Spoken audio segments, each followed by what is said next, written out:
Hey, how's it going, guys? It's Trillionaire, aka Trilly, and today we're discussing the major movers in the markets as well as the major headlines in the crypto space. Woo.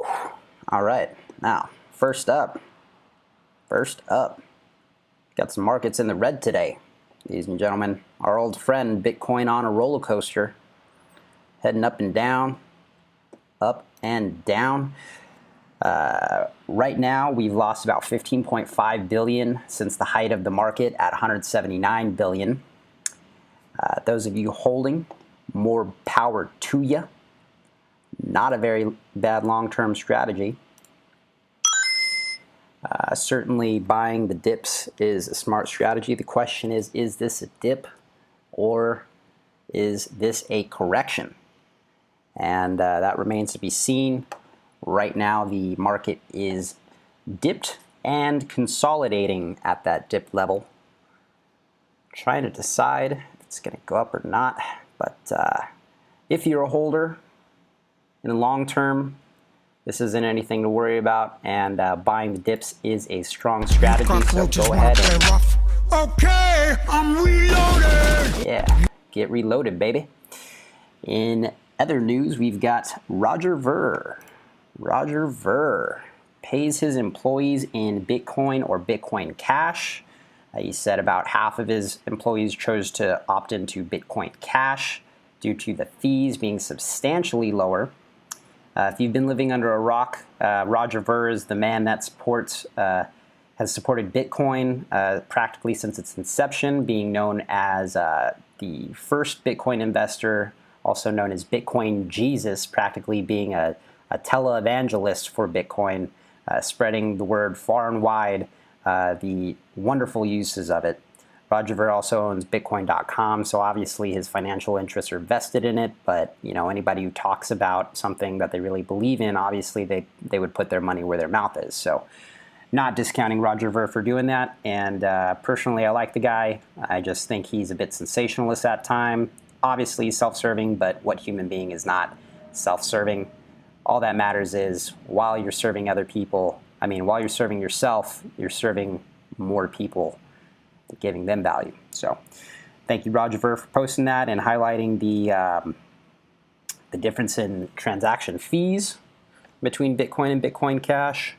We're going to be paying close attention to what's going on with Bitcoin and Bitcoin Cash, seeing who comes out on top, if anyone. Right now, Bitcoin's doing very well, though. We'll see if SegWit 2x gets activated in November, as that will determine what a lot of miners want to support in the long term. Or, if they do just want to keep doing this bouncing back and forth. Obviously, the majority of people are just going to follow the money, but there's quite a number of different things at play there. But anyways, let's continue on. How about a feel-good story? Here we have a nice individual talking about today I took out $325,000 equity loan on my house to purchase 191 Bitcoin. The guy bet the house. He went all in, and he did it on June 1st of 2017 when Bitcoin was at 1,700. Well, we have the fortune of being able to be 3 months in the future, and we know how that worked out. As of September 1st, yesterday, $4,900. His value would have become $931,000. All right? Woo! He paid for the house almost 2 times over. It's not half bad. Not half bad at all. Guy's name was, before he deleted his name, was Gingerbread Futters. All right? And he said, I decided to make my newest lunge using what equity I have accrued on my estate over the past 10 years since the 2008 financial crisis. He wrote, if Bitcoin reaches the 10,000 mark, which I see as a distinct possibility, and I agree with that sentiment now that we're at 5,000, or have reached just shy of 5,000, or I would not have taken such a risk. I plan on moving to the West Coast and getting away from all the angry people here where I currently reside. Angry people were quick to criticize as hundreds of comments poured in. A fellow Redditor user by the name of DespairSquid16 said the story rings familiar, almost like a high school chemistry teacher deciding to begin making and selling crystal meth due to a change in life circumstances. Some well wishes from crypto investor. Firstly, let me wish you good luck. Second, let me tell you how much of an idiot you are. Anyways, just thought that would be nice to share with you guys if you haven't seen it. It is all over the Reddit crypto space, so good chance you have seen it, but nevertheless, always good to have a nice laugh in the crypto space. All right, let's go ahead and have a look at these markets real quick, shall we? And here we have a black screen.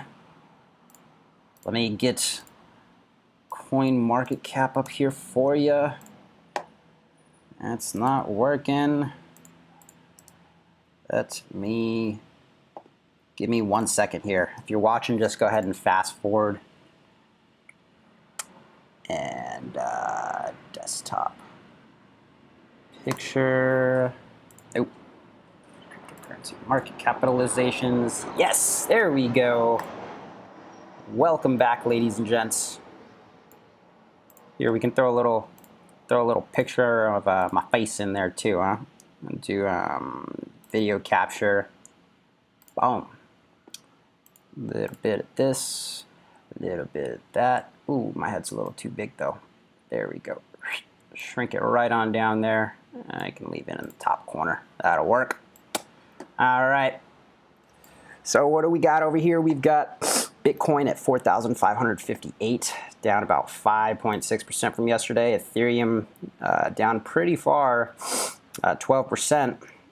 I'm a supporter and believer in Ethereum, so considering buying more, but right now I've pulled out a considerable amount of my money and I'm sitting in fiat. Of course, I am holding Ethereum, as I said. I also have Bitcoin Cash, still holding on to that. And let's see here. Let's check out our trending gainers and losers. Number one gainer is Fedora coin at 159%. Interestingly enough, I was looking at this a few minutes ago and MCAP was up at like 260%. I had to look at that and yeah, clear pump and dump going on over there, even though the market cap is massive. Somebody's playing with massive amounts of money, moving it around how they see fit. But those are number one gainers. Not really interested in buying anything that's up 50, 100%. Not really the way to make money in crypto. More interested in what's down. And when I look over here at these charts, I don't recognize any of these particular names up at the top. ICO looks a little larger. We can go ahead and have a look at them. See what they're about. Who are they trading on real quick? No sites that I trade on. Not really interested. Total market cap of 42 million. Not quite interested. Let's move on. Take it back to coin market. Biggest gainers, losers, and Navcoin. This coin I've been looking at picking up for a few days. I was looking at it about a week ago when it was at like 50 million market cap or something. Let's go ahead, check that out. And we'll just break that down to the last 7 days, make it real simple, huh?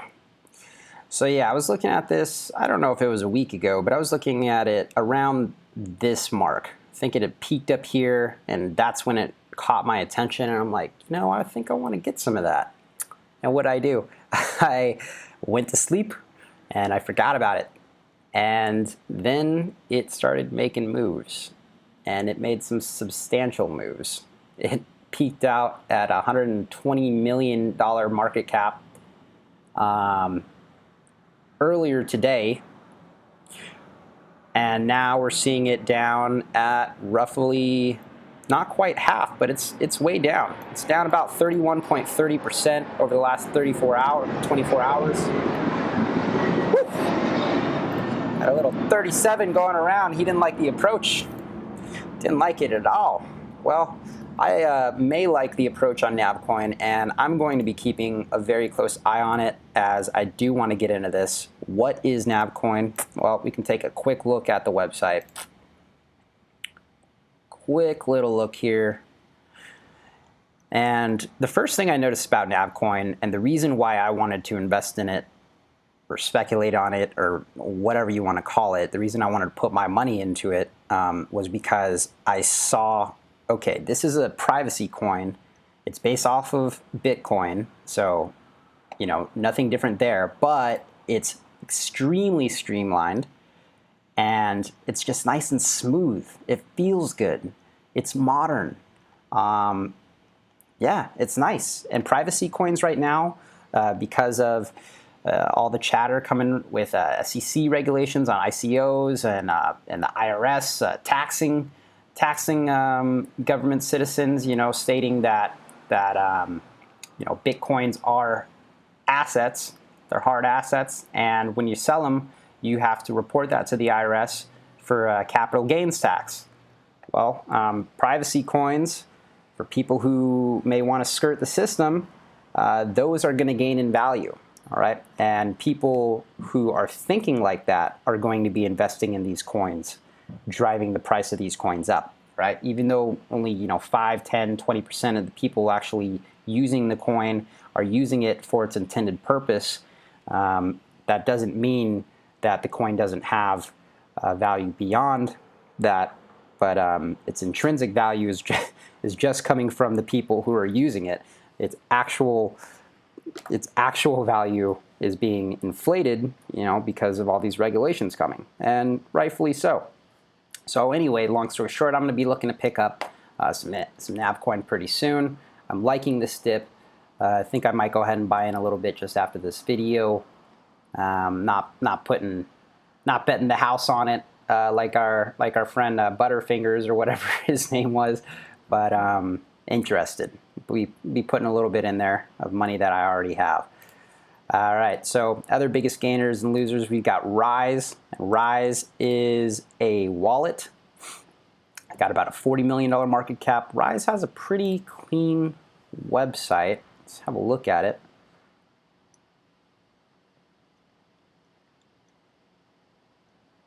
Not bad, not bad. It's down like 40% right now, 30 or 33% or whatever I said. Looks to be the wallet for those people who like to float around in hot air balloons. What else we got over here? So, I mean, may go ahead and put some into Rise. Let's see how they've been doing over the last week. So they were at 11 million just a week ago, and now they're sitting at 40 million. So it's almost 4 times the market cap. Their peak was at 82 million. So right now we're at about 50% of its level, previous level. So it's interesting. It's interesting. Gonna be keeping a close eye on that.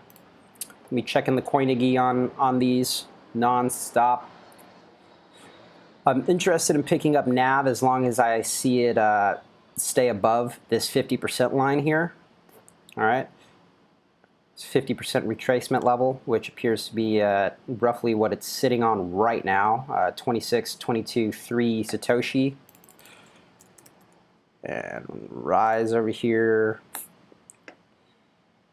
we've got it sitting just below the 50% level, which that's also fine as long as it's staying in this 38 percentile range, but I'm not quite interested in picking it up until I see it make a definitive move one way or the other. So I'm going to be waiting and seeing on these two coins for a little bit to get some confirmation, or at least some sort of signal indicating that they are rising. Pun absolutely intended. But yeah. Anyways, I think that's going to do it for me today, folks. May the prophets God shine upon ye and guide thine hand in the trades of great gains. And for all my crypto brethren out there who are holding, may your hands be hands of steel, and you continue holding, and hold that baby right until Bitcoin goes up to 100,000, if and when it does, more power to you. We'll all be rolling around in Lamborghinis. Heard recently McLaren is accepting Bitcoin. So if you don't like Lambo or you want a funny looking Lambo, you can go get a McLaren. Personally, I like Koenigseggs and Ferrari LaFerrari. So I'm gonna need to put in a lot more cryptocurrency and maybe go bet my own damn house on some of these coins here. So we'll see. Thanks very much for watching, folks, and you have a great rest of your day. Peace.